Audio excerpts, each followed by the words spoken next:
विद्यार्थी मित्रांनो, बोर्डचं प्रिपरेशन करत असताना टॉपिक वाईज वेटेज काय आहे हे इम्पॉर्टंट आहे, पण त्याच्यापेक्षा इम्पॉर्टंट आहे की त्या टॉपिक मधले कुठले प्रश्न परीक्षेत वारंवार विचारले जातात. हो, मी शब्द वापरलाय वारंवार. फॉर एक्झाम्पल 2-3 एक्झाम्पल तुम्हाला मी सांगतो. मॅग्नेटिक मटेरियल नावाचा टॉपिक आहे, त्यात मॅग्नेटायझेशन नावाची एक डेफिनेशन आहे. तुम्ही आतापर्यंत झालेले बोर्डचे सगळे पेपर बघायचे, तुम्हाला 5 ते 6 वेळा ती डेफिनेशन विचारलेली दिसेल. म्हणजे क्वेश्चन्स रिपीट होत आहेत. मग सेमी कंडक्टर मधलं लॉजिक गेट नावाची कन्सेप्ट कितीतरी वेळा त्याच्यावर प्रश्न विचारलेत. मग तसे प्रत्येक टॉपिक वाईज आयएमपी क्वेश्चन्स आहेत. मग हे आम्हाला कोण सांगणार? मी सांगणार. बरं, कुठेही मिळणार तर मला आयएमपी क्वेश्चन सह्याद्री ट्युटोरियल या युट्यूब चॅनलवर. मी तुम्हाला सांगतो काय ते बघा की दरवर्षी मी तुम्हाला आयएमपी क्वेश्चन देतोय. म्हणजे दरवर्षी बॅच नवीन असते बरं का, नाही तर तुम्हाला वाटायचं तुम्हाला देतोय.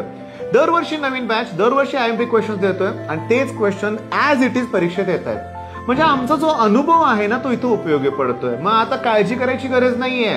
मी सांगेन ना तेवढेच प्रश्न करायचे आहेत. फॉर एक्झाम्पल पहिला टॉपिक आहे law of conservation of angular momentum. बऱ्याच वेळा आलाय प्रश्न.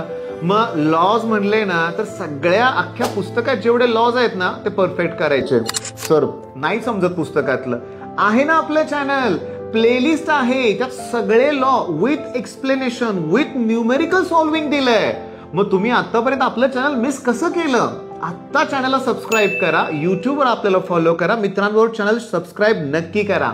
आणि इन्स्टा पेजवर पण आपण भरपूर कंटेंट तुम्हाला प्रोव्हाइड करणार आहे, तर इथं सुद्धा फॉलो करायला विसरू नका. All the best.